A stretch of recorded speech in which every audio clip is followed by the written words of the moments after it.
السلام عليكم ورحمة الله وبركاته. مرحبا بكم في قناة قضايا اليوم. القضية بتاعت النهاردة يا جماعة قضية بجد يعني بتوجع القلب. قضية فعلا بجد لو اتعملت فيلم الناس هيجيلها كآبة منها، وقد ايه قلوبهم هتوجعهم منها. قضية النهاردة وموضوع النهاردة مش موضوع يعدي كده وخلاص، المفروض نتعلم منه حاجات كتيرة جدا. اللي حصل ان كانت في واحدة ست متجوزة، واحدة مصرية متجوزة واحد من الأردن، وبيشتغل هناك في السعودية وعايش هناك فترة طويلة جدا، وهي كانت عايشة معاه ومخلفة له 6 أولاد. طبعا في بداية جوازتها منه قالت له أنا مش عايزة أجيب أولاد كتير. قال لها يا ستي جيبي عيال، أنا شغال في السعودية والدنيا الحمد لله تمام وكده. بدأ بعد كده الست دي مع الزمن طبيعي بتتعب. ربنا يعني يا رب يكفينا ويكفيكم شر المستخبي وشر الأيام اللي لما بتيجي بتبقى متعبة ازاي على الشخص نفسه. الست دي تعبت، راحت عملت تحاليل، الكلام ده من 5-6 سنين. عملت تحاليل اكتشفت ان عندها العياذ بالله يعني السرطان. طبعا جوزها قال لها خدي أولادك وانزلي مصر، الحياة هناك رخيصة وخفيفة وهتعرفي تروحي معهد الأورام وتتعالجي وتظبطي أمورك هناك. طبعا هي استغربت، قالت له يعني أنا دلوقتي ازاي هنزل لوحدي مصر وهعيش لوحدي هناك وهشيل مسؤولية 6 أولاد منهم ولد كبير يعني عنده 20 سنة. الولد ده يعني عنده 20 سنة و3 بنات وهم أصلا يعني 3 صبيان، فالموضوع كان صعب شوية. طبعا الست قالت له خلاص يعني أنا مش بإيدي حاجة، خلاص هنزل مصر وهاخد العيال ال6 معايا، بس انت خليك دايما على اتصال معانا، ساعدنا بالفلوس. قال لها روحي واللي انت عايزاه أنا هبعتهولك وهعمله. الست نزلت في مصر. طبعا كلنا شايفين الحياة عاملة ازاي في مصر والأسعار اللي بقت غالية. الست نزلت مصر واتصلت بيه، أنا محتاجة فلوس، حصل كذا كذا وأنا عايشة أنا والعيال لوحدنا ومش عارفة أعمل إيه. الكلام ده كله كان من فترة يعني من فترة طويلة. جه قال لها أنا بدأ يبعت لها مرة مرتين بالكتير خالص فلوس، بعد كده منع عنها خالص. أولاده يجوا يتصلوا بيه ما بيردش على حد. بعد كده كلمهم في التليفون وقال لهم محدش يتصل بيا نهائي، أنا مش نازل مصر ومش عايزة أعرفكم ويا ريت محدش يتصل بيا. مراته طبعا كلمته كذا مرة وقالت له يعني إيه محدش يتصل بيه؟ يعني أنا دلوقتي العيال اللي معايا هعمل فيهم إيه؟ أنا مش عارفة أشتغل، أنا مش عارفة أعمل حاجة، وفي نفس الوقت معايا 6 عيال كبير فيهم 20 سنة، مش عارفة أروح بيهم فين ولا أجيب بيهم منين. طبعا الراجل أو ما يتقالش عليه راجل، الذكر ماشي، عمل لهم بلوكات وسابهم. بعد فترة طبعا الست اكتشفت إن هو اتجوز وساب أولادها وعمل لهم بلوكات.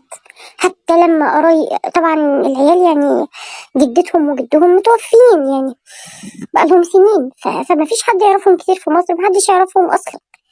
فالناس تعتبر نازلة هنا جديد، مش عارفة تتعامل، مش عارفة لسه الدنيا ماشية معاهم ازاي.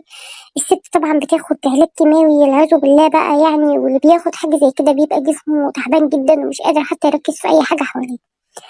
فطبعا الست هتلجأ لمين بعد ربنا غير جوزها؟ وللأسف جوزها ده خذلها وبدأ يمسح كل أرقامهم وبدأ يحذفهم خالص عمل لهم بلوك. طبعا الست مش عارفة تتعامل ازاي والحياة صعبة بالنسبة لها، شايلة مسؤولية 6 أولاد بحالهم. عايشة في البلد بقالها فترة طويلة جدا جدا جدا من يوم ما اتجوزت، وخلاص يعني تعتبر دخلت على 20 سنة وهي خلاص سايبة البلد دي بقالها فترة.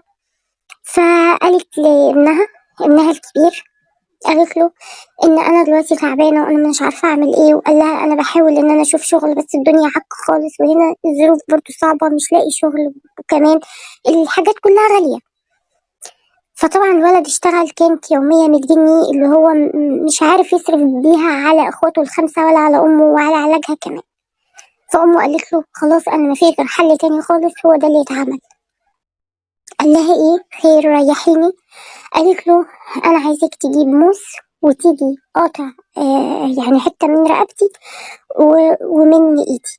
بس تعمل كده الأول مع اخواتك وتجيبهم فرد فرد قدامي، تعمل فيه كده وتموته وتيجي جايبه جنبي، وهكذا تخلص على 5. بعد فعلا ما خلص على 5، وهو طبعا الولد يقول لها انا مش عارف اعمل اللي انت بتقوليه، قالت له معلش ارجوك انا مش لاقي حد يعمل معايا كده، ارجوك اعمل انت كده.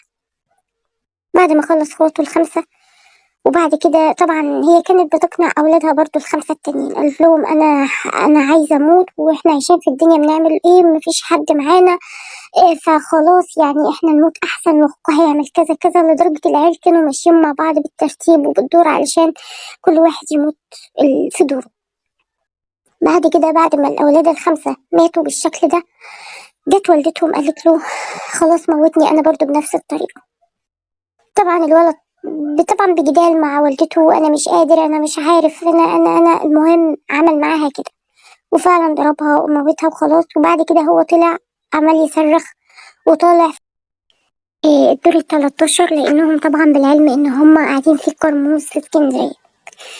الكلام ده حصل يعني قبل العيد ب4 أيام أو ب5 أيام، في العيد اللي فات ده على طول، يعني كان في رمضان. طبعا الناس كلهم طلعوا وراه، قعدوا يشدوه، لا ما ينفعش يا ابني، هو في ايه حصل؟ المهم يعني هو كان عايز يرمي نفسه طبعا من الدور 13، ما لحقش. الناس لما اخدته ونزلوا بيه على الشقه تحت، اكتشفوا ان في ريحه في الشقه وحشه، وعرفوا الموضوع اللي حصل ليهم ده. طبعا الولد قاعد يحكي لهم بالظبط ايه اللي حصل، وان والده سابهم وجم لوحدهم مصر وعاشوا فيها، وحصلت المشاكل اللي قلنا عليها دي في اول الفيديو. طبعا اتصلوا طبعا بالنيابة، الولد كان فرحان جدا اصلا، والبوليس جاي ياخده على اساس ان خلاص هيرتاح وهيحصل اعدام ويرتاح من الدنيا. فيا جماعة بصراحة الموضوع يعني بجد والله مؤذي نفسيا. يعني المفروض كل واحد يتجوز، يتقي الله في مراته وفي اولاده، اتقي الله في اولادك وفي مراتك، اتقي الله. ربنا لو بيرزقك عشان مراتك وعشان اولادك، مش بيرزقك عشان نفسك على فكرة. فيعني بجد حرام ان اي واحد يعمل كده مع زوجته ومع اولاده. يعني انت واحد خلفت ما شاء الله 6 اولاد، يعني احمد ربنا عليهم. وكمان انت اللي كنت بتتحايل على زوجتك ان هي تخلف الاولاد دي، وكل ما كنت تتكلم وتقول لك لا كتير 2 ولا 3، تقول لها لا انا عايز هاتي، وفي الاخر ما حدش سمع صوتك في اي حاجة. اتمنى بجد ان اللي يسمع الفيديو ده ان فعلا يبقى مطالبة ان الراجل ده يتجاب من بره، لان حقيقي فعلا حرام ان هو يبقى عامل كده في الست اللي اتجوزها وسبب لها اذى نفسي هي واولادها وعاشوا بالشكل ده. برضو كلامي موجه لاي حد، يا ريت يا جماعة نقتنع ونحط في دماغنا ان ربنا هو الرزاق. والله بجد ربنا فعلا هو اللي بيرزق. يعني مفيش واحدة في الدنيا، اي ست اي طفل اي راجل اي حد يحط في دماغه انا مليت من الدنيا خلاص هموت، لا. الموت ده اي نعم حاجة حلوة وكله بيتمنى الموت، يعني مش هقول ان حاجة وحشة بصراحة، كفاية ان الشخص بيرتاح من الدنيا ومن همومها. بس في ناس بتبقى متعمدة وده حرام، ده بيبقى اسمه انتحار، والانتحار كلنا عارفين ان هو حرام. فاللي حصل ده يعني مش هقول هو، ارجع اقول كان الله في عون الست دي.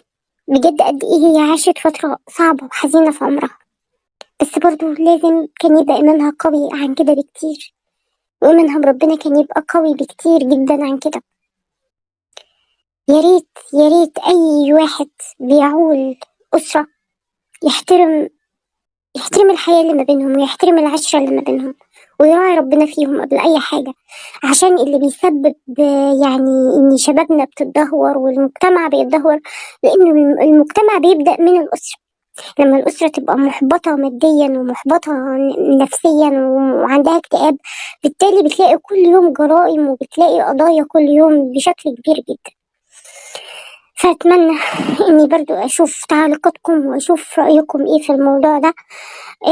ربنا يا رب يرحم اللي ماتوا ويرحمنا برحمته برضو. أسيبكم في رعاية الله وأمنه، والسلام عليكم ورحمة الله وبركاته.